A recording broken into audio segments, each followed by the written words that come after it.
Hello friends, myself Abhi and we are going to start UPSC go channel. हम daily the Hindu analysis के सारे topics complete करते हैं। आज 7 नवंबर है और 6 नवंबर के टॉपिक्स हम कंप्लीट कर रहे हैं। हमारे यहाँ आपको सबसे सिंपल क्या मिलेगा, मेरे सेल्फ एक्सप्लेनेटरी नोट्स मिलेंगे, वो भी डिटेल फॉर्म में। अगर आप कहीं पर भी यूट्यूब चैनल देखोगे, जो वीडियो आपको 60 मिनट्स की होगी वो यहाँ पर 30 मिनट्स की मिल जाएगी। तो हम टॉपिक को स्टार्ट करते हैं। टॉपिक है सबसे पहले क्या कि जैसे आंध्र प्रदेश अलर्ट प्रधानमंत्री आवास योजना। देखो मैं आपको समझाते जाता हूँ, इसमें बहुत सारे आएंगे।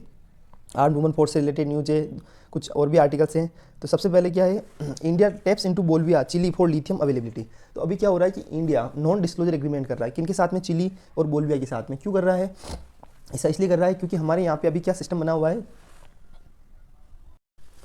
तो लिथियम की जो अनडिस्क्लोजर एग्रीमेंट किया है किसके साथ में, चिली और बोल्विया के साथ में। ऐसा क्यों किया है इंडिया ने? क्योंकि अभी हम ऐसे एग्रीमेंट्स कर रहे हैं जो कि डिस्क्लोज नहीं होता, कि हमको पता, ये लोगों को पता ना चल सके कि हमारे कहाँ पर रिजर्व है चिली के अंदर, कहाँ पर बोल्विया के अंदर रिजर्व है। आपको पता है ऐसा क्यों? ऐसा इसलिए किया जाता है ताकि क्या होता है कि जो भी लिथियम्स के रिजर्व है उनसे हमारा इंपोर्ट करने में हमारे लिए आसानी रहे, और वो उन जो रिजर्व है उनका यूज करके हम हमारे देश को इकोनॉमिक ग्रोथ की ओर बढ़ा सकें। लेकिन उसके लिए अपने को कुछ चीज़ों को डिस्क्लोज नहीं करना होता है, और अभी इंडिया भी वैसा ही कर रहा है। तो लिथियम, इंडिया के अंदर जो लिथियम है, सबसे पहले इस चीज़ को समझ लो, हमारे लिए क्या टॉपिक काम का है, लिथियम। तो लिथियम क्या है, लिथियम का सिंबल होता है अलाई। याद रखना, लिथियम का सिंबल कौन सा होता है, अलाई। उसके बाद इसको सॉफ्ट सिल्वरी वाइट मेटल भी बोला जाता है। क्या बोला जाता है? सॉफ्ट सिल्वरी वाइट मेटल, क्योंकि ये एकदम वाइट मेटल होता है। उसके बाद it is the lightest metal, यानी सबसे लाइटेस्ट मेटल कौन सा होता है, लिथियम। और लाइटेस्ट सॉलिड एलिमेंट, और लाइटेस्ट सॉलिड एलिमेंट भी होता है। ये रिएक्टिव एंड फ्लेमेबल, यानी बहुत ही ज्वलनशील होता है ये, और तुरंत रिएक्ट करता है। और must be stored in mineral oil, और इसको मिनरल ऑयल में स्टोर किया जाना चाहिए। उसके अलावा रेयर मेटल एंड अल्काई मेटल भी बोलते हैं इसको। क्या बोलते हैं इसको? ये रेयर मेटल भी है, और अल्काली मेटल में भी इसको इंक्लूड किया जाता है। Alkali metal consist of the chemical elements lithium, sodium, potassium, rubidium, calcium and francium. अब इस चीज़ को समझो, सबसे इंपॉर्टेंट चीज़ है, जो अल्काली मेटल्स होते हैं उसके अंदर कौन कौन से केमिकल आते हैं। एक तो लिथियम आता है, एक सोडियम आता है, एक पोटेशियम आता है, एक रुबेडियम आता है, एक सेशियम आता है, फेंशियम आता है। अब UPSC can ask the question, क्या क्वेश्चन आ सकता है कि अल्काली मेटल्स के ये 4 एग्जाम्पल हैं, जैसे दे दिया लिथियम, सोडियम, कार्बन डाइऑक्साइड और पोटेशियम। फॉर एग्जाम्पल मैं सिर्फ ये बता रहा हूँ आपको। तो आपको कि इसमें से कितने पेयर सही है, तो ओनली 3 पेयर्स, क्योंकि लिथियम सही है, सोडियम सही है और पोटेशियम सही है। याद होना बहुत जरूरी है आपके लिए। रेयर मेटल्स इंक्लूड नायोबियम, और रेयर मेटल्स में कौन कौन से आएंगे, तो नायोबियम और टेंटालम और beryllium, caesium and rare earth include. और जो रेयर अर्थ एलिमेंट्स होते हैं उनके अंदर एक तो लेंथायम टू ल्यूटेरियम बिसाइड्स कैंडियम एंड येट्रियम। तो इस तरह के जो भी ये केमिकल्स है वो सब हमारे लिए काम की चीज़ है। These metals are strategic in natures, और ये जो मेटल्स होते हैं ये बहुत ही स्ट्रेटेजिकली इंपॉर्टेंट होते हैं, क्योंकि लिथियम से हमारी बैटरीज बनती है। लिथियम हमारी इलेक्ट्रिसिटी के अंदर जो गाड़ियाँ लगती है, इलेक्ट्रिक बाइक्स, उसके अंदर जो बैटरीज होती है उसके अंदर कौन सी बैटरी यूज होती है, लिथियम बैटरी। उसके अलावा अगर आप मोबाइल के चार्जर की बैटरी देखोगे तो उसमें लिथियम की बैटरी, सेल जो सेल आते हैं वो भी लिथियम के होते हैं। तो सारी चीज़ें आजकल लिथियम के, मोस्टली जो भी इलेक्ट्रॉनिक डिवाइस है उसमें लिथियम काम आता है। Lithium triangle in the world के अंदर जो लिथियम ट्रायंगल बना हुआ है कौन कौन सा है, एक तो चिली, बोल्विया, अर्जेंटीना। याद रखना ये 3 देश है, उनको लिथियम ट्रायंगल बोला जाता है। वर्ल्ड का लिथियम ट्रायंगल कौन सा है, तो चिली, बोल्विया और अर्जेंटीना। अब एक चीज़ समझ लो, क्या इंडिया के अंदर भी कोई लिथियम की साइट है, तो बिल्कुल जम्मू कश्मीर के अंदर भी एक लिथियम की साइट मिली है, और एक कर्नाटक के अंदर मांड्या डिस्ट्रिक्ट है, वहाँ पर भी लिथियम की साइट मिली है अभी। तो अभी उस पर वर्किंग स्टार्ट नहीं हुई है, बट वो इस लिथियम की साइट उसको बोल सकते हैं ऐसा, ठीक है। वो इंडिया की पहली साइट है, और हमारे पास कोई लिथियम के भंडार नहीं है उसके अलावा, इन 2 साइट्स के अलावा। अब चलो नेक्स्ट टॉपिक समझो, एज आंध्र प्रदेश अल्टर्स प्रधानमंत्री आवास योजना। अभी क्या हुआ है, देखो मैंने आपको ऑलरेडी न्यूज़ दिखा दी थी ऊपर। तो आंध्र प्रदेश ने क्या किया है कि प्रधानमंत्री आवास योजना का नेम चेंज कर दिया है। वेस्ट बंगाल ने भी यही कर दिया है कि प्रधानमंत्री आवास योजना का नाम करके बांग्ला आवास योजना कर दिया है। आंध्र प्रदेश ने भी उसके लोगो चेंज कर दिया, ब्रांडिंग चेंज कर दी है। जबकि सारा पैसा कौन दे रहा है, गवर्नमेंट दे रही है, सेंट्रल गवर्नमेंट दे रही है। तो सेंट्रल गवर्नमेंट ने बोला कि आप उसकी ब्रांड को चेंज नहीं कर सकते हो, तो बट वो मान नहीं रहे। तो इन दोनों गवर्नमेंट के पैसे सेंटर ने होल्ड पे डाल रखे 4000 करोड़ 2022 से ही, क्योंकि बांग्ला आवास योजना नाम से उन्होंने ब्रांडिंग कर दी है। प्रधानमंत्री आवास योजना को बिल्कुल ही हटा दिया है कि पीएम आवास योजना नाम से कोई स्कीम ही नहीं चल रही है। ऐसा बंगाल गवर्नमेंट ने अभी जस्ट किया है। तो सेंटर ने क्या किया, 4000 करोड़ के फंड को ब्लॉक कर दिया है। अब प्रधानमंत्री आवास योजना को समझ लो, हमारे लिए क्या काम की न्यूज़ है प्रधानमंत्री आवास योजना। तो सबसे पहले एक चीज़ समझो, प्रधानमंत्री आवास योजना 2 टाइप की होती है, एक तो प्रधानमंत्री आवास योजना ग्रामीण, एक होती है प्रधानमंत्री आवास योजना अर्बन। याद रखना दोनों की मिनिस्ट्री भी अलग अलग है। तो इसके अंदर मिनिस्ट्री ऑफ रूरल डेवलपमेंट, किसके लिए, प्रधानमंत्री आवास योजना ग्रामीण को पढ़ रहे हैं पहले, मिनिस्ट्री ऑफ रूरल डेवलपमेंट। इसके अंदर क्या ऑब्जेक्ट है कि 2022 तक सभी को हाउसिंग प्रोवाइड करना है, हर घर को, हर व्यक्ति को, मतलब कोई भी कच्चे हाउस में ना रहे, तो हाउसिंग फॉर ऑल। 1 अप्रैल 2016 को ये स्कीम लॉन्च की थी। इसको रिप्लेस किया फ्रॉम इंदिरा आवास योजना नाम से पहले एक योजना थी, उसको रिप्लेस करके क्या किया गया, प्रधानमंत्री आवास योजना को लॉन्च किया गया। इसका उद्देश्य क्या है, पक्का हाउस प्रोवाइड करना बाय मार्च 2022 तक। उसके अलावा जो बीपीएल पर्सन होते हैं, बिलो पॉवर्टी लाइन जो पर्सन होते हैं, उनको हेल्प करना इन कंस्ट्रक्टिंग देयर कच्चा हाउस। अगर उनके कोई कच्चा हाउस है उसको कंस्ट्रक्ट करके पक्का हाउस में कन्वर्ट करना है, तो उसको बिलो पॉवर्टी लाइन पर्सन्स को हेल्प की जाती है। इसके बेनिफिशियरी कौन है, तो people belonging to SC ST ठीक है, याद रखना 80-ST के जो पर्सन्स है फ्री बॉन्डेड लेबर्स होते हैं, नॉन 80-ST कैटेगरी के भी चलेंगे, वो लेबर्स होते हैं। उसके अलावा जो विडोज होते हैं यानी जो विधवा होती है, उसके अलावा एक्स सर्विसमैन या एक्स जो डिफेंस सर्विसमैन होते हैं उनके लिए भी ये स्कीम अवेलेबल है। ये उनके मोस्टली बेनिफिशियरी ये है। इसके अंदर याद रखना इसका कैसे पता चला जाता है, 3 स्टेज वैलिडेशन के थ्रू इसका सिलेक्शन किया जाता है। सबसे पहले सोशियो इकोनॉमिक कास्ट जो कास्ट बेस्ड सेंसस होता है उसका यूज़ किया जाता है। 2011 का जो कास्ट सेंसस था सोशियो इकोनॉमिक कास्ट सेंसस, उसके अलावा ग्राम सभा के डेटा को यूज लिया जाता है। और जियो टैगिंग के थ्रू पता लगाया जाता है कि भाई इसके पास कच्चा हाउस था, उसकी फोटो क्लिक करके जियो टैगिंग के थ्रू पता चलता है कि ये अब नाउ पक्का हाउस बन चुका है। सेंटर और स्टेट का कंट्रीब्यूशन समझ लो, सेंट्रल का कंट्रीब्यूशन कितना है इसमें 60%, स्टेट का कंट्रीब्यूशन कितना है 40%। फॉर प्लेन एरिया इस चीज़ को समझो, प्लेन एरिया के लिए तो 60 और 40% का कंट्रीब्यूशन है। लेकिन अगर प्लेन एरिया नहीं है तो नॉर्थ ईस्टर्न और जो हिली स्टेट्स होते हैं, इस चीज़ को समझना, अगर नॉर्थ ईस्टर्न स्टेट्स है जो कि हमारा 8 बहनें जिनको हम बोलते हैं नॉर्थ ईस्टर्न स्टेट्स और हिली स्टेट्स, वहाँ पर क्या होगा 90:10 का रेशियो है। सेंट्रल 90% देगा और 10% कौन पैसा देगा, स्टेट गवर्नमेंट। फैसिलिटी क्या है तो ड्रिंकिंग वाटर यानी पानी, वो हर घर को ड्रिंकिंग वाटर अवेलेबल करवाया जाएगा, पाइपलाइन प्रोवाइड की जाती है, इलेक्ट्रिसिटी प्रोवाइड की जाती है, LPG कनेक्शन प्रोवाइड किए जाएंगे। अभी नेक्स्ट टॉपिक पढ़ो, प्रधानमंत्री आवास योजना अर्बन। ग्रामीण तो हमने पढ़ लिया है, उसमें कौन सी थी, मिनिस्ट्री ऑफ रूरल डेवलपमेंट। अब प्रधानमंत्री आवास योजना अर्बन के अंदर ministry of housing and urban affairs, याद रखना ये दोनों चीज़ें बहुत इंपॉर्टेंट है। क्योंकि यूपीएससी क्या करता है, प्रधानमंत्री आवास योजना बोल दे कि ministry of housing and urban affairs में, तो आपको क्या लिखना है, नहीं। अगर वो स्पेसिफिकली मेंशन करता है कि अर्बन वाली अर्बन में तो ठीक है, और हाउस जो रूरल वाली है, ग्रामीण वाली है, वो rural ministry of rural development के अंदर आती है।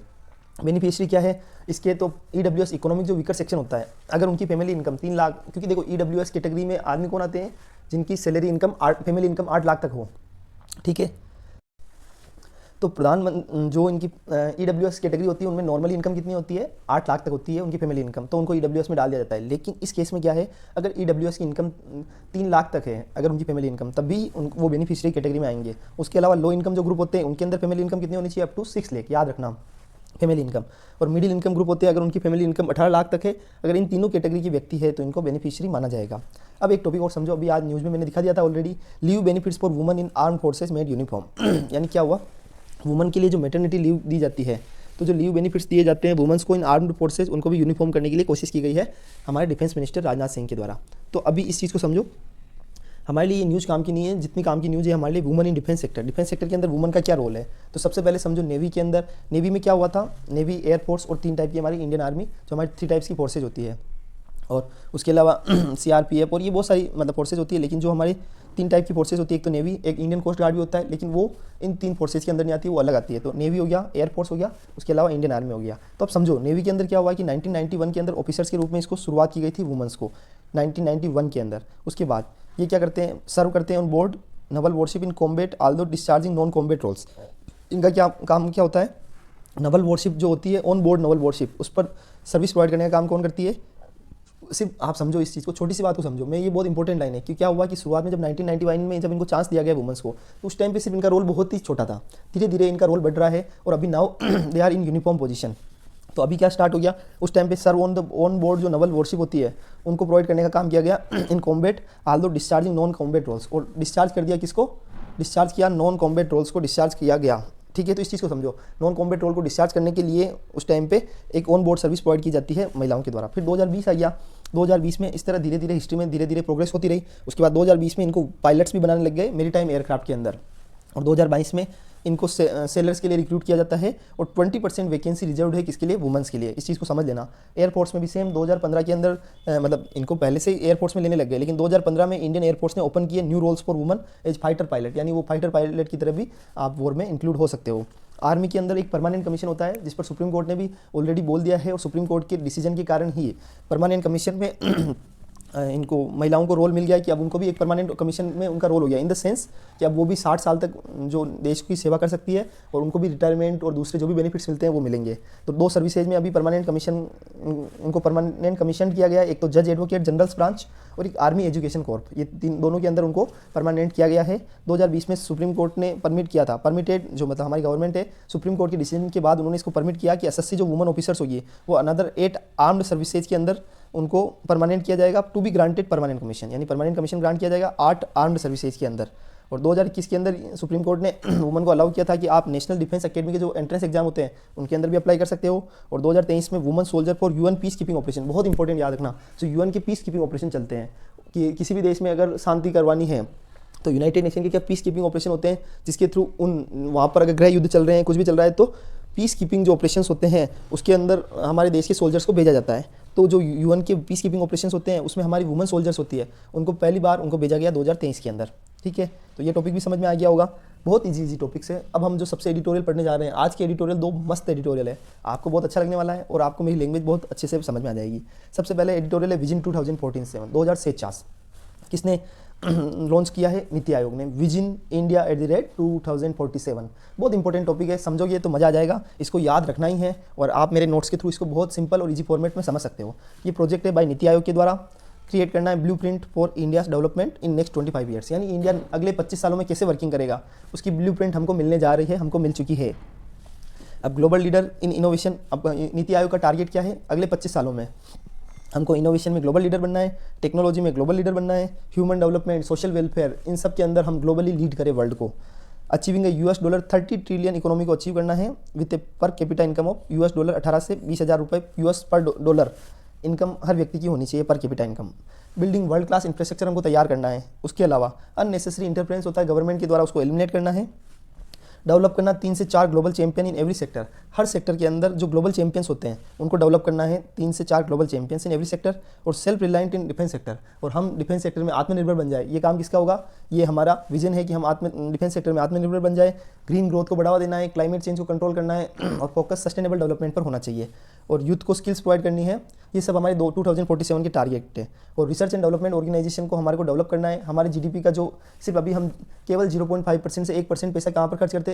रिसर्च पर। लेकिन हमारा टारगेट है कि हम रिसर्च पर ज़्यादा पैसा खर्च करें ताकि हम ज़्यादा से ज़्यादा चीज़ों को इनोवेशन कर सकें, इनोवेट कर सकें। अभी करंट स्टेटस क्या है? तो इंडिया अभी वर्ल्ड के अंदर 5वीं लार्जेस्ट इकोनॉमी है इन नॉर्मल टर्म्स के अंदर। लेकिन अगर पीपीपी यानी परचेज पावर पैरिटी जो थ्योरी होती है, परचेज पैरिटी मतलब पावर पैरिटी थ्योरी, उसके हिसाब से देखिए तो इंडिया 3री लार्जेस्ट इकोनॉमी है। 2022 तक we cross GDP of UK and France. और 2022 तक हम क्या करने वाले हैं? हमने ऑलरेडी 2022 तक यूनाइटेड किंगडम एंड फ्रांस की जो जीडीपी होती है उसको हमने ऑलरेडी क्रॉस कर लिया है। इस चीज़ को समझो, बहुत ईजी और सिंपल है। तो यूके एंड फ्रांस को हमने ऑलरेडी पछाड़ दिया है। अब है फ्यूचर प्रोस्पेक्ट कि अगर हम इसी प्रोग्रेस करते रहे तो 5वें से हमारा टारगेट है हम 3री इकोनॉमी इंडिया मतलब वर्ल्ड की 3री लार्जेस्ट इकोनॉमी हमको बनना है। तो हम जापान और जर्मनी को 2030 तक क्रॉस कर देंगे, ऐसा इंडिया का टारगेट है। उसके अलावा एक S&P रेटिंग एजेंसी होती है, उन्होंने बोला है कि जो हमारी नॉमिनल जीडीपी है वो 2022 से 2030 में कितनी बढ़ जाएगी? 3.4 ट्रिलियन से 7.3 ट्रिलियन तक। उसके अलावा एशिया के अंदर हम सेकंड लार्जेस्ट बन जाएंगे, क्योंकि अभी क्या चाइना यूएसए भी हम मतलब फर्स्ट और सेकंड नंबर पर यूएसए और चाइना का ही रोल है। तो अभी क्या है कि उसको सेकंड लार्जेस्ट को अगर हम 3रे नंबर पर आते हैं तो एशिया के अंदर हम सेकंड लार्जेस्ट बन जाएंगे। और उसके अलावा अभी इस चीज़ को समझो कि 2047 तक हमारे और क्या विजन से, तो हमारा टारगेट है कि हमारा एक्सपोर्ट होना चाहिए $8.67 ट्रिलियन। इंपोर्ट कितना हो जाएगा? $12.12 ट्रिलियन। ये सब हमारे फ्यूचर प्रोस्पेक्ट हैं। एवरेज लाइफ कितनी हो जाएगी? 71 ईयर्स, जो कि अभी 67 ही है, लेकिन 5 साल बढ़ जाएगी। ऐसा क्यों? क्योंकि हम धीरे धीरे सस्टेनेबल डेवलपमेंट पे फोकस कर रहे हैं, क्लाइमेट चेंज को, पोल्यूशन को कम कर रहे हैं।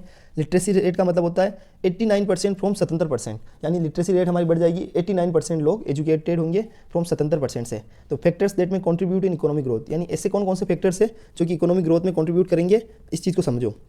जो हमारी विजन 2047 है उसके अंदर जो इकोनॉमिक ग्रोथ होगी उसमें कौन कौन से फैक्टर्स इनमें कंट्रीब्यूट करने वाले हैं? तो सबसे मेन फैक्टर है डेमोग्राफिक डिविडेंड, यानी उसका मतलब होता है हमारी जो यंग और स्किल पॉपुलेशन है। हमारे देश के अंदर एक सबसे खास बात है कि अभी हमारे पास 25 साल से भी कम एज वाली सबसे यंग पॉपुलेशन, हमारे वर्ल्ड के अंदर सबसे ज़्यादा पॉपुलेशन कहाँ है? यंग पॉपुलेशन इंडिया के अंदर। तो लार्ज और यंग स्किल पॉपुलेशन हमारे पास है, तो इसका बेनिफिट हमें मिलने वाला है ग्रोथ के अंदर। उसके अलावा मिडिल क्लास, ऐसी अगर हम मिडिल क्लास को ग्रोथ करवाते हैं तो हमारा देश भी ग्रोथ करेगा, क्योंकि मिडिल क्लास ही ऐसे लोग होते हैं जो सबसे ज़्यादा पिसते हैं। कैसे? क्योंकि सरकार की स्कीम का फायदा किसको मिलता है? गरीब परिवारों को, लेकिन टैक्स किसको पे करना पड़ता है? मिडिल क्लास को। और अमीरों को और भी इंसेंटिव मिल जाते हैं, रिवॉर्ड्स मिल जाते हैं, लोन के लिए बेनिफिट्स मिल जाते हैं। इस तरह अल्टीमेट बेनिफिट किसको मिलता है? मिडिल क्लास को। लेकिन अभी इस चीज़ को समझो, बात मिडिल क्लास की नहीं है, बात यह है कि अगर हमारे देश को हमें इकोनॉमिक ग्रोथ पर पहुंचाना है और 2047 का विजन अचीव करना है तो हमें मिडिल क्लास की ग्रोथ पर फोकस करना होगा। उसके अलावा डिजिटल इकोनॉमी पर हमारा फोकस होना चाहिए कि हमारे सारे ट्रांजेक्शन यूपीआई से अभी हो रहे हैं। धीरे धीरे हमें डिजिटल करेंसी जो मतलब आरबीआई की जो डिजिटल करेंसी भी आरबीआई ने लॉन्च की है उसको भी धीरे धीरे उसके ऊपर भी फोकस करना होगा। तो ऐसे रिलेटेड डिजिटल इकोनॉमी। उसके अलावा सस्टेनेबिलिटी फोकस्ड इकोनॉमी, जो फोकस्ड इकोनॉमी होती है उस पर सस्टेनेबिलिटी, यानी हमारा देश का सबसे बड़ा फोकस किस पे होना चाहिए कि हमारी इकोनॉमी को ग्रोथ करवाने में, वो भी सस्टेनेबल वे में। ग्रीन इंफ्रास्ट्रक्चर तैयार करना होगा, क्लाइमेट चेंज को कंट्रोल करना होगा, क्योंकि ऐसा होना चाहिए कि डेवलपमेंट जो होना चाहिए ना वो लोगों के जीवन को नुकसान पहुंचा कर नहीं होना चाहिए। डेवलपमेंट होना चाहिए विद द सस्टेनेबल डेवलपमेंट का मतलब होता है कि इंक्लूसिव डेवलपमेंट होना चाहिए, गरीबों का विकास, अमीरों का भी विकास, हर व्यक्ति का विकास, प्लस क्लाइमेट चेंज में कमी आ जाए, ग्रीन इंफ्रास्ट्रक्चर हो जाए। आप सोचो इंडिया कैसा होगा अगर हम ऐसी चीज़ें कि हमारा क्लाइमेट चेंज पर कंट्रोल हो गया है, कार्बन उत्सर्जन में बहुत कमी आ गई है, नेट जीरो कार्बन की ओर हम पहुंच गए हैं, तो इसका मतलब होगा कि हम एक ऐसे नेशन में जी रहे हैं जहाँ हम विथ पीस और ऐसी अच्छी हवा को हम मतलब ले रहे हैं। इस तरह हमारी एवरेज एज भी 71 हो जाएगी। ठीक है, ये समझ में आ गया। लेकिन अभी चैलेंजेस क्या है, तो मिडिल इनकम ट्रैप, यानी सबसे बड़ा कि हमारे 2047 का हमने विजन तो बना लिया है, तो हो सकता है अगले 10 सालों तक तो हमारी इनकम बहुत ग्रोथ करे। देखो इस चार्ट को समझो, पहले तो इनकम ग्रोथ करेगी, उसके बाद ये एकदम स्थिर हो जाएगी, स्टेगनेट हो जाएगी और बस उसके बाद बढ़ेगी नहीं। तो ऐसा नहीं होना चाहिए, क्योंकि सबसे बड़ी दिक्कत क्या होती है, मोस्टली कंट्रीज़ में क्या होता है कि ग्रोथ शुरुआत में तो बहुत तेज़ हो जाती है, उसके बाद एक ग्रोथ के बाद वो स्टेगनेट हो जाती है, रुक जाती है। तो वैसा इंडिया में नहीं होना चाहिए, कंटिन्यूसली हमें 8% ग्रोथ करनी है। ऐसा टारगेट है कि 7 से 8% ग्रोथ होनी चाहिए, कहाँ तक, 2049 तक। उसके बाद ये एक तरह से चैलेंज है, क्योंकि स्टेगनेट ना हो जाए, ऐसा नहीं होना चाहिए। एजिंग पॉपुलेशन, क्योंकि आप सोचिए अभी जो यंग पॉपुलेशन है आज से 25 साल 2049 तक वो सबसे यंग रहेगी, और 2100 जो एज है तब तक वो पॉपुलेशन बूढ़ी होने लग जाएगी। तो उसके कारण हमारा हेल्थ का खर्चा बढ़ जाएगा, दूसरे खर्चे बढ़ जाएंगे। तो जो एजिंग पॉपुलेशन होती है वो भी बहुत बड़ा चैलेंज है। एक होता है maintain higher GDP growth rate. अब ये सबसे इंपॉर्टेंट है कि जो हायर जीडीपी ग्रोथ रेट होती है उसको मेंटेन करना बहुत ज़्यादा जरूरी है। अब बोलोगे आप ऐसा क्यों, मैं समझाता हूँ आपको।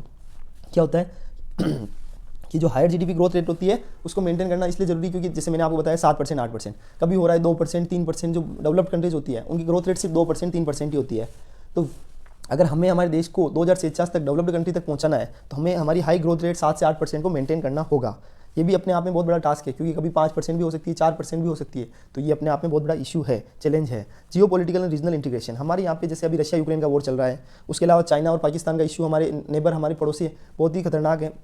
खतरनाक इन द सेंस हम उनके लिए कर रहे हैं, लेकिन उनके चक्कर में क्या जो एशिया का माहौल बिगड़ा हुआ है पूरा। एक तो चाइना है, पाकिस्तान है, ये ऐसी कंट्रीज है जो दोगले लोगों के अंदर आते हैं। उसके अलावा जो रशिया और यूएसए है, अभी हम हमारा फेवर अगर हम रशिया को करें तो यूएसए नाराज़ हो सकता है, यूएसए के साथ करें तो रशिया नाराज़ हो सकता है। अभी इजराइल और उसका वॉर चल रहा है, हमास का। उसके अलावा पहले रशिया यूक्रेन का वॉर चल रहा था, उसके पहले यूएसए और ईरान का अफगानिस्तान वाला मुद्दा चल रहा था। इस तरह कंटिन्यूसली जब तक पीस मेंटेन नहीं रहेगी हमारे देश में, तो ये हमारे लिए बहुत बड़ा इशू है, क्योंकि हमें कहीं ना कहीं तो फेवर में, किसी के फेवर में तो जाना ही पड़ेगा। और जब इस टाइप के इशू जब आ जाते हैं इंडिया के सामने, तो इंडिया अभी तो तटस्थ नीति पर चल रहा है, लेकिन जब एक समय आ जाएगा तो इंडिया को कहीं ना कहीं एक्शन लेना पड़ेगा। तो ये सबसे बड़ा इशू है, जियो पॉलिटिकल एंड रीजनल इंटीग्रेशन। उसके अलावा स्टेगनेटेड एग्रीकल्चर, इस चीज़ को समझो कि अभी एग्रीकल्चर पहले भी जीडीपी का 17% ही था, और वो पिछले 10 सालों से 17% ही है। तो हमने एग्रीकल्चर सेक्टर में कोई ग्रोथ ही नहीं की है। इसका मतलब ये होगा कि पहले भी योगदान 17% था, अब भी 17% है, तो क्या एग्रीकल्चर सेक्टर यही बना रहेगा? तो ये चैलेंज बहुत बड़ा इशू है। तो हमें अगर एक्चुअल में हमारे देश को आगे बढ़ाना है, ग्रोथ करवानी है, तो हमारा जो एग्रीकल्चर सेक्टर है उस पर भी हमारा फोकस बहुत ज़्यादा होना चाहिए, तभी जाके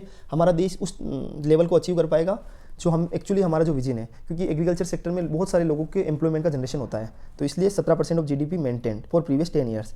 अब lower labour force participation, India के अंदर 40% इन 2022-23 और ग्लोबल लेवल पर 61% एवरेज है। अब इस चीज़ को समझो कि लेबर फोर्स पार्टिसिपेशन, जो इंडिया की लेबर फोर्स पार्टिसिपेशन रेट है वो कितनी है, इंडिया के अंदर कितनी है, 40%, और ग्लोबल लेवल पर कितनी है, 61%। आप सोचिए कि लेबर फोर्स पार्टिसिपेशन रेट है, मतलब उनकी वो इतनी वर्किंग करने वाले लोग हैं। वुमेंस का पार्टिसिपेशन बहुत ज़्यादा है वर्ल्ड लेवल पर इंडिया में उसका रोल नहीं है। तो ये सबसे बड़ी दिक्कत ये आ जाती है यहाँ पर कि अगर लेबर फोर्स पार्टिसिपेशन रेट कम होगी तो ये हमारे देश के लिए अपने आप में एक बहुत बड़ा चैलेंज है। तो हमें वे अहीड क्या है इसके सॉल्यूशन, तो हमें प्राइवेट इन्वेस्टमेंट को बढ़ाना होगा, फॉरेन इन्वेस्टमेंट को बढ़ाना होगा, मिडिल क्लास को बूस्ट करनी होगी, उसके अलावा लेबर फोर्स पार्टिसिपेशन को इंक्रीज करना होगा, new education policy skill based होनी चाहिए, स्किल डेवलपमेंट पर फोकस होना चाहिए, इंफ्रास्ट्रक्चर को डेवलप करने की हमें बहुत ज़्यादा जरूरत है। उसके अलावा फॉरेन इन्वेस्टमेंट, मैंने आपको समझा ही दिया कि फॉरेन डायरेक्ट इन्वेस्टमेंट को बढ़ावा देना होगा, कैपिटल एक्यूमुलेशन को बढ़ाना होगा, हमें ऐसी इंडस्ट्रीज पर फोकस करना होगा जो कि कैपिटल इंडस्ट्री जो उस पर फोकस करने की जरूरत है, इंफ्रास्ट्रक्चर पर फोकस करने की जरूरत है। कुल मिला के अगर आपको हमारे देश को 2046 तक उस लेवल पर पहुंचाना है तो हमारा एक ही स्वप्न होना चाहिए कि हमें इंफ्रास्ट्रक्चर को स्ट्रॉन्ग करना होगा,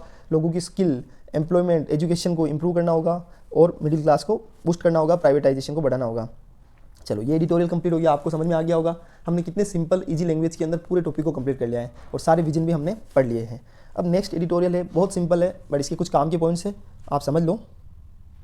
giving the urban Indian a better life, यानी जो अर्बन इंडियन लोग होते हैं, जो हमारे अर्बन भारतीय जो इंडियन है, अर्बन इंडियंस लोग हैं, सॉरी भारतीय जो लोग हैं अर्बन शहरी लोगों के लिए, उनको एक बेटर लाइफ देना, ये एडिटोरियल में लिखा गया है। मैं आपको एक बार एडिटोरियल दिखा देता हूँ। देखो एक चीज़ समझो, सारे एडिटोरियल को मैं आपके सामने नोट्स इसलिए अवेलेबल करा रहा हूँ क्योंकि आपको एडिटोरियल पढ़ने की जरूरत नहीं पड़ेगी, सीधा आप इसको समझ लो कि क्या क्या इसमें खास पॉइंट्स है और उनको आपको आपकी जो मेंस के एग्जाम है उसमें इसको यूज़ लेना है। देखो समझो, सबसे पहले मेन पॉइंट्स क्या है, आजकल विलेजेस मतलब जो हमारे गांव है उनके अंदर तो पोल्यूशन बहुत कम हो गया है, लेकिन शहरों में पोल्यूशन बहुत बढ़ गया है। क्यों? क्योंकि ट्रैफिक है, व्हीकल है, बहुत सारी चीज़ों के कारण पोल्यूशन बहुत ज़्यादा बढ़ गया है। तो अभी एक रिपोर्ट आई है किसके द्वारा, energy policy institute of Chicago के द्वारा एक रिपोर्ट आई है। उसमें बोला है कि इंडिया के अंदर, हमारे वर्ल्ड के अंदर 50 जो मोस्ट पोल्यूटेड सिटी निकल ली है, कि वर्ल्ड के अंदर 50 पोल्यूटेड सिटी कौन कौन सी है, तो उसके अंदर 39 सिटीज़ ऐसी है जो कहाँ की है, इंडिया के अंदर है। तो ये किसने रिपोर्ट दी है? Energy policy institute eight Chicago, उनके द्वारा इस पॉलिसी को मतलब उनके द्वारा ये रिपोर्ट इशू की गई है, जिसके अंदर 39 पोल्यूटेड सिटी मतलब इंडिया के अंदर है 50 पोल्यूटेड सिटी में से। अब सोचिए आप, ये बहुत बड़ी बात है। तो आप इस टॉपिक को समझिए कि 50 पोल्यूटेड सिटीज़ में से सिर्फ 39 मतलब इतनी ज़्यादा 39 मतलब 80% रेशियो आप इंडिया के अंदर है, इतना पोल्यूशन। उसके अलावा इंडिया के अंदर जो हमारी जो उस रिपोर्ट के अंदर और क्या बताया गया है कि इंडिया के अंदर जो लाइफ एक्सपेक्टेंसी है टोटल पूरे इंडिया में 5 ईयर की एवरेज लॉस हो चुका है। कि अगर कोई आदमी पहले 70 साल जीता था तो 65 ही जिएगा, ऐसा मतलब एग्जाम्पल दे रहा हूँ। और दिल्ली के अंदर तो 11 ईयर्स का लॉस हो गया, क्योंकि वहाँ बहुत पोल्यूशन है। 11.9 मतलब 12 साल के आसपास life of loss of life हो गया है, कि 12 साल उम्र कम हो गई है दिल्ली के अंदर। तो क्योंकि पोल्यूशन बहुत है, व्हीकुलर पोल्यूशन अलग है, पराली स्टेबल बर्निंग हो रही है। और जो ऑथर बोलता है कि देखो स्टेबल बर्निंग तो सिर्फ सीजनल प्रोग्राम है, यानी साल में सिर्फ 3 महीने ही स्टेबल बर्निंग होती है, लेकिन उसके अलावा भी कुछ तो होता होगा। तो बाकी गवर्नमेंट क्या करती है, सारा बिल स्टेबल बर्निंग पर फाड़ रही है, लेकिन एक्चुअल में पोल्यूशन और भी दूसरा पोल्यूशन भी हो रहा है, व्हीकल पोल्यूशन हो रहा है। मैं समझाता हूँ उसको, पर आपने ये रिपोर्ट तो समझ ली। अब नेक्स्ट समझो, एयर क्वालिटी इंडेक्स दिल्ली के अंदर सीवर कैटेगरी में 450 से भी ऊपर चली गई है। जब 400 से ऊपर जाती है सीवर कैटेगरी में चली जाती है, दिल्ली के अंदर 500 से भी ऊपर जाने की प्रोबेबिलिटी है, 450 से ऊपर कैटेगरी चली गई है। उसके अलावा मुंबई के अंदर एयर ऑल्सो खराब एयर है। तो ये बहुत बड़ा इशू है। एक चीज़ और समझो, ग्रे और इन सब के रीजन्स में आपको मैं एक्सप्लेन करने वाला हूँ। एक ग्रे इंफ्रास्ट्रक्चर होता है जिसके अंदर डेवलपमेंट होना तो अच्छी बात है, उसका मतलब ये होता है, लेकिन वे ऑफ डेवलपमेंट सही नहीं है हमारी सिटीज़ में। उनका जो तरीका है सिटीज़ में, जो डेवलपमेंट का तरीका है वो सही नहीं है। वो कैसे? देखो मैं अब इससे रिलेटेड टॉपिक पढ़ने लग गए हैं। डेवलपमेंट का मतलब क्या हो गया कि पोल्यूशन बढ़ रहा है। कैसे? हमने जैसे रोड का डेवलपमेंट किया तो उससे क्या क्या है, एक तो पोल्यूशन बढ़ेगा, उसके कारण जैसे जितना बड़ा रोड होगा उतने ज़्यादा व्हीकल बढ़ेंगे, ज़्यादा व्हीकल बढ़ेंगे तो ज़्यादा धुआं होगा, तो उससे ज़्यादा पोल्यूशन होगा। डस्ट बढ़ेगी, रोड जब भी काम चलता है तो डस्ट बढ़ती है, तो आसपास के लोगों को उसके कारण बीमारियाँ हो जाती है, श्वसन की प्रॉब्लम हो जाती है। ट्रैफिक बढ़ जाता है, ट्रैफिक बढ़ेगा तो उसके कारण पेट्रोल ज़्यादा जलेगा, तो पोल्यूशन ज़्यादा जलेगा, तो CO2 ज़्यादा जनरेट होगी। तो ये भी अपने आप में इशू है। तो आप सोचिए, हम सोच रहे हैं हमने रोड का विकास किया, लेकिन उसके साथ में बहुत सारे को फैक्टर्स भी आ जाते हैं। तो अब हमको क्या समझना होगा कि हमको इन सारी चीज़ों को सस्टेनेबल डेवलपमेंट करने की हमको जरूरत है। तो उसके लिए क्या ऑप्शन है कि अगर जैसे रोड भी डेवलप किया तो हमको साथ के साथ पब्लिक ट्रांसपोर्टेशन को भी बढ़ाना होगा। अगर पब्लिक ट्रांसपोर्टेशन बढ़ेगा तो उसके कारण क्या होगा कि व्हीकल इंक्रीज नहीं होंगे तो पोल्यूशन कम होगा, और पब्लिक ट्रांसपोर्टेशन से क्या फ़ायदा मिलेगा कि उसके कारण पोल्यूशन कम होगा तो आदमी की एवरेज लाइफ भी बढ़ेगी। तो इसका सॉल्यूशन क्या है कि अगर रोडों का विकास कर रहे हो आप तो ऑड इवन नंबर क्या पॉलिसी स्टार्ट कर सकते हैं। व्हीकल टैक्स को बढ़ा दो, जिसके कारण नए व्हीकल्स नहीं खरीदने आए और ट्रैफिक बढ़ेगा नहीं, क्योंकि नए व्हीकल्स नहीं आएंगे तो ट्रैफिक नहीं बढ़ेगा, तो कार्बन का उत्सर्जन भी कम होगा। पब्लिक ट्रांसपोर्टेशन बढ़ जाएगा तो लोग उसमें शिफ्ट हो जाएंगे। और जो हमारे गवर्नमेंट के जो CM है, चीफ मिनिस्टर, उनको भी ट्राई करना चाहिए कि वो पब्लिक ट्रांसपोर्टेशन पर वो भी पब्लिक ट्रांसपोर्टेशन का यूज़ करें। इसके कारण वो रोल मॉडल बन सकते हैं, किसके लिए? लोगों के लिए, और इससे लोगों में अवेयरनेस जनरेट होगी। उसके अलावा हमारे शहरों में और क्या सिस्टम होना चाहिए? शहरों में जगह जगह पर वाटर बॉडी क्रिएट करनी चाहिए, जलाशय क्रिएट करने चाहिए, उसके आसपास पार्क, गार्डन ये तैयार करने चाहिए, ताकि लोगों को शुद्ध हवा मिले, स्वच्छ हवा मिले। उसके अलावा ट्री प्लांटेशन होना चाहिए शहरों के अंदर, तभी पोल्यूशन फ्री इंडिया बनेगा और पोल्यूशन फ्री सिटीज़ बनेगी। तो ये सब चीज़ें, हमने रोड का विकास तो कर दिया, हमने इंफ्रास्ट्रक्चर को तो रेडी कर दिया, लेकिन साथ के साथ हमको क्या करना होगा? Tree plantation, parks, gardens, water bodies और अवेयरनेस करना, लोगों को पब्लिक ट्रांसपोर्टेशन, इनको भी साथ के साथ बढ़ाने की जरूरत है। अगर ये सब चीज़ें, हमारा क्या है कि हम डेवलपमेंट तो कर रहे हैं लेकिन डेवलपमेंट का तरीका सही नहीं है। अगर डेवलपमेंट में हम इन सारी चीज़ों को इंक्लूड करें कि हम अगर रोड डेवलपमेंट करेंगे तो उसके साथ में tree plantation, parks, gardens, water bodies, इनको भी फोकस हो, तो इससे क्या होगा? हमको एक पोल्यूशन फ्री सिटी मिल जाएगी साथ के साथ ही। और इंफ्रास्ट्रक्चर भी जो डेवलपमेंट भी कौन सा होगा? Sustainable development. तो हमने ये सारा पढ़ लिया है, तो आपको इनको मेंस के अंदर इन पॉइंट्स का ध्यान रखना है। Thank you so much. और हमने क्या क्या पढ़ा है एक तो हमने मतलब पोल्यूशन फ्री अर्बन सिटीज़ को पढ़ा है, उसके अलावा इंडिया का 2047 के जो विजन्स हैं उनको पढ़ा है, करंट स्थिति पढ़ी है, फ्यूचर प्रोस्पेक्ट पढ़े हैं, चैलेंजेस पढ़ लिए हैं, और उसके अलावा हमने और क्या टॉपिक्स पढ़े हैं? वुमेन्स इन डिफेंस सेक्टर्स को पढ़ा है कि डिफेंस सेक्टर में उनका कैसे क्या रोल रहेगा। उसके अलावा सबसे इंपॉर्टेंट पढ़ा है प्रधानमंत्री आवास योजना ग्रामीण और अर्बन। अर्बन है ministry of housing and urban affairs, और प्रधानमंत्री आवास योजना ग्रामीण कहाँ है? प्रधानमंत्री आवास योजना ग्रामीण है मिनिस्ट्री ऑफ रूरल डेवलपमेंट। दोनों की याद रखना, मिनिस्ट्री ऑफ रूरल डेवलपमेंट और ministry of housing and urban affairs. ठीक है, ये दोनों ही मिनिस्ट्री को आपको याद रखना है। उसके अलावा एक टॉपिक और हमने क्या पढ़ा है? लिथियम को भी हमने समझा है। इस तरह आज के सारे टॉपिक्स कंप्लीट हो गए हैं। Thank you so much. इन सारे टॉपिक्स को अच्छे से समझिए। अगर आपको कुछ इश्यू लगता है तो आप मुझे कमेंट कीजिए, मैं तुरंत इंप्रूव करूँगा। उसके अलावा अगर आपको लगता है कि मेरे टॉपिक्स में कुछ कमी रही है तो प्लीज़ आप कमेंट कीजिए, और अगर आपको अच्छा लगता है तो चैनल को शेयर एंड सब्सक्राइब कीजिए। Thank you so much. जय हिंद, जय भारत, भारत माता की जय।